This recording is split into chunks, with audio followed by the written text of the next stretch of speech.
लड़की को परेशानी है तो वो protection of women against domestic violence act में चली जाया करती है।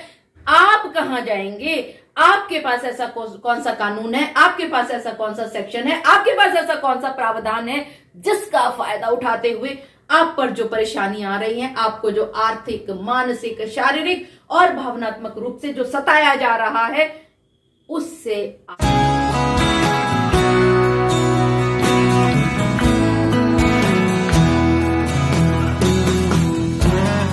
आज चारों तरफ हाहाकार मचा हुआ है।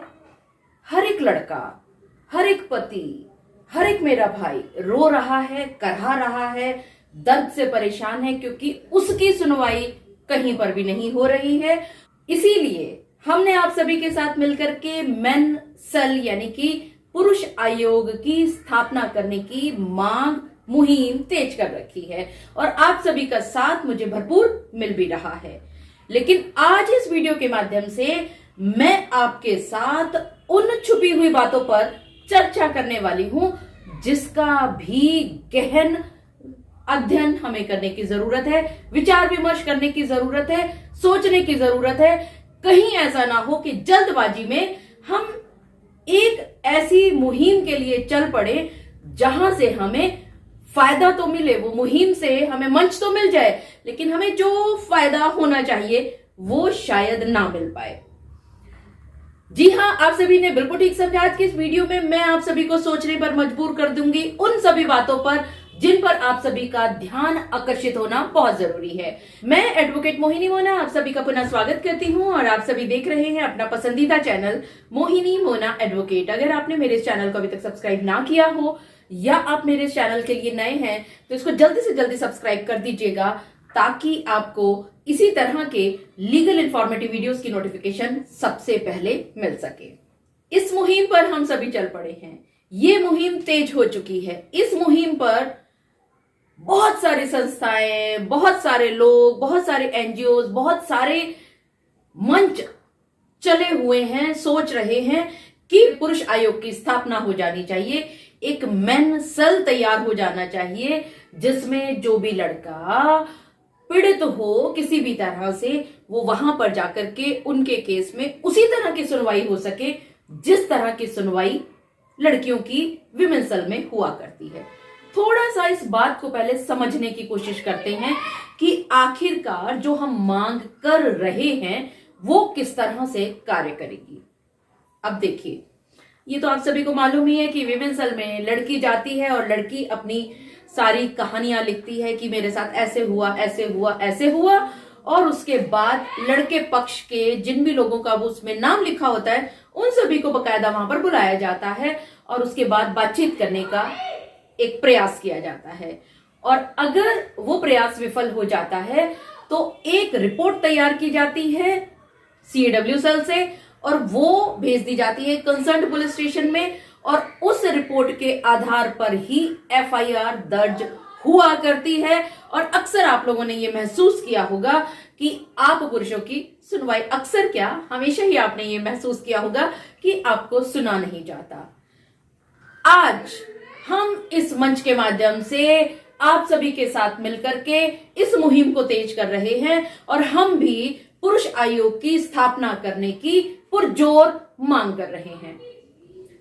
अब ये कार्य कैसे करेगा उस पर भी हम थोड़ा सा सोच लेते हैं। कोई भी लड़का जिसके साथ मानसिक, शारीरिक, आर्थिक या भावनात्मक रूप से अगर अत्याचार किया जाएगा, उसको परेशान किया जाएगा, उसके साथ इतनी बुरी तरह से प्रताड़ना की जाएगी उसकी पत्नी या उसके पत्नी के अन्य परिवार के लोगों के द्वारा, तो वो लड़का बिना झिझक के, बिना डर के उसको ये यकीन रहेगा कि उसकी इस कंप्लेंट पर सुनवाई होगी, उसकी बातों को तवज्जो दी जाएगी, तो वो एक उस विश्वास के आधार पर एक कंप्लेंट लिखने के लिए तैयार हो जाएगा। अब उसने एक कंप्लेंट दायर कर दी। उस कंप्लेंट में उसने अपनी पत्नी के खिलाफ कुछ लिखा, उसने अपनी पत्नी के परिवार के अन्य सदस्य जैसे उसके माताजी, पिताजी, भाई, बहन या वटेवर जिस तरह से लड़कियां लिखा करती है सभी लोगों को उन्होंने लपेट लिया और उसके बाद उन्होंने एक कंप्लेंट दर्ज कर दी। वहां पर जो अधिकारी बैठे हुए हैं उन्होंने इस कंप्लेंट को देखा। उसमें उस लड़के के द्वारा जिन भी लोगों का नाम, यानी कि जिन लोगों के विरुद्ध उसने कंप्लेंट लिखी है, उन सभी को एक नोटिस भेज दिया कि आप लोग आइए और अपना जवाब दीजिए कि आप अपने बचाव में क्या कहना चाहते हैं। जिस तरह से आज विमेंस सेल में आप सभी लोगों को बुलाया जाता है। अब होगा क्या, अभी तक जो परेशानी थी, अभी तक जो डर था कि लड़के पक्ष को नहीं सुना जाता, वो इस विमेंस सेल के द्वारा नहीं बल्कि इस मेन सेल के द्वारा, इस पुरुष आयोग के द्वारा सुना जाएगा। आप लड़कों को भी आपकी बातों पर भी वेटे जाएगी, आपको तवज्जो दी जाएगी, आपके साथ सौतेला व्यवहार खत्म हो जाएगा। मान लिया, बिल्कुल चुस्त दुरुस्त बात हुई।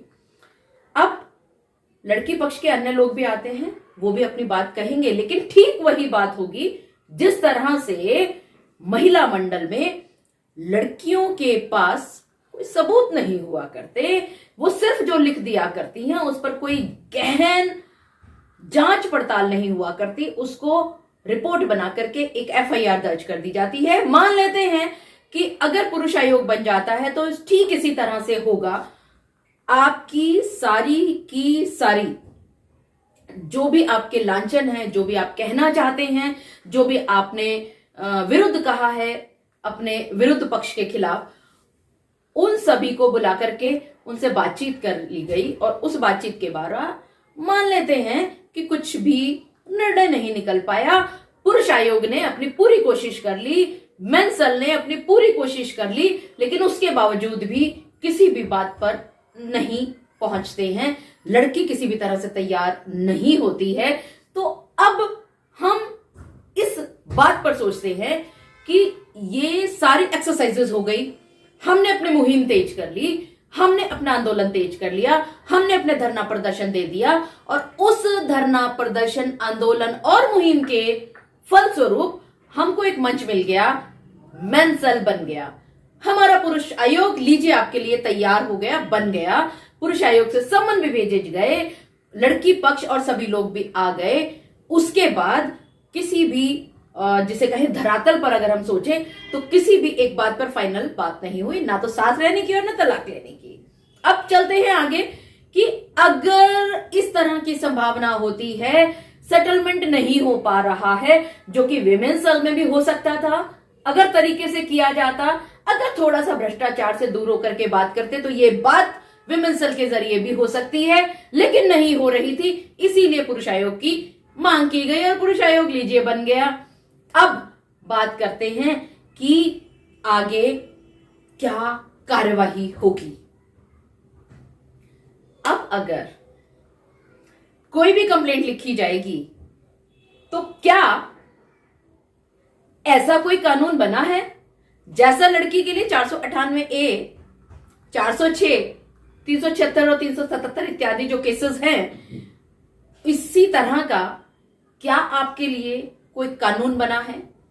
आपकी जो कंप्लेंट है उस पर जो रिपोर्ट बनाई जाएगी और रिपोर्ट जो कंसर्न पुलिस थाने में चली जाएगी और पुलिस थाना किन सेक्शंस के तहत उस लड़की और उसके परिवार के अन्य सदस्यों को सम्मन भेजेगा, किस तरह से उनके ऊपर चार्जशीट फाइल होगी, क्या हमारे पास कोई ऐसा कानून है जिस कानून के तहत ये आगे बात चल सके? आप सभी को ये सोचने के लिए मैंने मजबूर किया है और ये बात बहुत सोची है मैंने। आप सभी के साथ हूं, मैं आप सभी के लड़कों के साथ हूं, लेकिन हमको दो और बातों पर विचार करना होगा।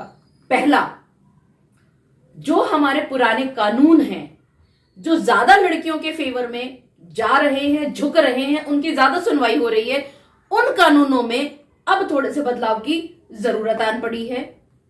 या तो वो पुराने जो कानून हैं वो थोड़े से मोल्ड हों, थोड़े से बदले जाएं, या इसके साथ साथ पुरुषों के फेवर में भी कुछ नए कानून बनाए जाने की आज जरूरत आन पड़ी है, ताकि पुरुष आयोग के पास जब आपकी कंप्लेंट जाती है और उसके बाद अगर इसमें कोई भी बात पर अगर कॉम्प्रोमाइज नहीं हुआ, सेटलमेंट नहीं हो पा रही और आपकी बात आगे बढ़ करके जाती है, एफआईआर दर्ज होने के लिए, तो एफआईआर कौन कौन से सेक्शंस में दर्ज की जाए, इस बात पर भी चर्चा करनी जरूरी है, इस पर भी मुहिम चलानी जरूरी है। इस मंच के माध्यम से, इस वीडियो के माध्यम से, इस चैनल के माध्यम से जितने लोग मुझे सुन रहे हैं वो सभी मुझे जरूर लिख करके बताएं कि अगर हो सकता है मैं गलत हूं, कोई जरूरी नहीं है कि मेरी सोच बिल्कुल ही सही हो सकता है कि मैं गलत सोच रही हूं, लेकिन जो मैंने कहा उस पर आप विचार जरूर कीजिएगा और अपने विचार जरूर लिख करके बताइएगा कि ये कारगर कैसे सिद्ध होगा। हम मंच तो बना लेंगे, लेकिन उस मंच को काम करने के लिए पुराने कानूनों में बदलाव की जरूरत है। इस मंच को काम करने के लिए नए कानूनों की जरूरत है, जो कानून हमारे भाइयों का थोड़ा सा साथ देते जरूर हो। मुझे पूरा विश्वास है कि आप सभी को मेरे आज की इस प्रैक्टिकल वीडियो के माध्यम से ये बात भली भांति पता चल गई होगी कि हमारी मुहिम जो इतनी तेजी से चल रही है, हमारा ये अभियान जो इतनी तेजी से चल रहा है, सिर्फ और सिर्फ आप लोगों के साथ की वजह से।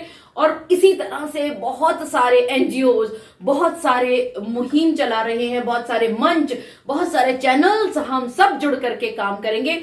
एक आदमी के बस का ये बात नहीं है, लेकिन उस पुरुष आयोग को ठीक से काम करने के लिए हमें और मुहिम चलाने की जरूरत है, हमें और धरना प्रदर्शन की जरूरत है, क्योंकि जब तक पुराने कानूनों में बदलाव नहीं आएगा, जब तक वो जो बहुत ज्यादा फेवर कर रहे हैं लड़कियों का, उसको बदलाव नहीं किया जाएगा या पुरुषों के फेवर में नए कानून नहीं आएंगे, तो ये पुरुष आयोग, ये मेंसल किस तरह से चलेगा।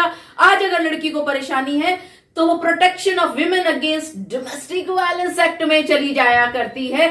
आप कहां जाएंगे? आपके पास ऐसा कौन सा कानून है, आपके पास ऐसा कौन सा सेक्शन है, आपके पास ऐसा कौन सा प्रावधान है जिसका फायदा उठाते हुए आप पर जो परेशानी आ रही है, आपको जो आर्थिक, मानसिक, शारीरिक और भावनात्मक रूप से जो सताया जा रहा है, उससे आप कैसे बचोगे? उससे आपको न्याय कब, कैसे और किस रूप में मिलेगा, किस तरह से मिलेगा, इस पर विचार करने की जरूरत है। आप सभी अपने अपने विचार मुझे कमेंट बॉक्स में लिख करके जरूर बताइएगा, ताकि उन विचारों पर भी हम और विचार विमर्श कर सकें और इस अभियान को इतनी तेजी से, इतनी जोर से आगे बढ़ाएं कि हार करके कानूनों में बदलाव लाना पड़े और कानूनों को पुरुषों के फेवर में थोड़ा सा मोल्ड करके सॉफ्ट करना पड़ जाए। मुझे पूरा विश्वास है कि आप सभी को मेरा आज का वीडियो भी बहुत अच्छा लगा होगा। अगर आपको मेरा आज का वीडियो भी अच्छा लगा तो इसको लाइक, शेयर और कमेंट करना ना भूलिएगा। और हाँ, अगर आप मेरे इस चैनल के लिए नए हैं तो इसको जल्दी से जल्दी सब्सक्राइब कर दीजिएगा, ताकि आपको इसी तरह के लीगल इन्फॉर्मेटिव वीडियोस की नोटिफिकेशन सबसे पहले मिल सके। अपना और अपने परिवार का बहुत अच्छी तरह से ध्यान रखिएगा। Thank you, take care, bye bye.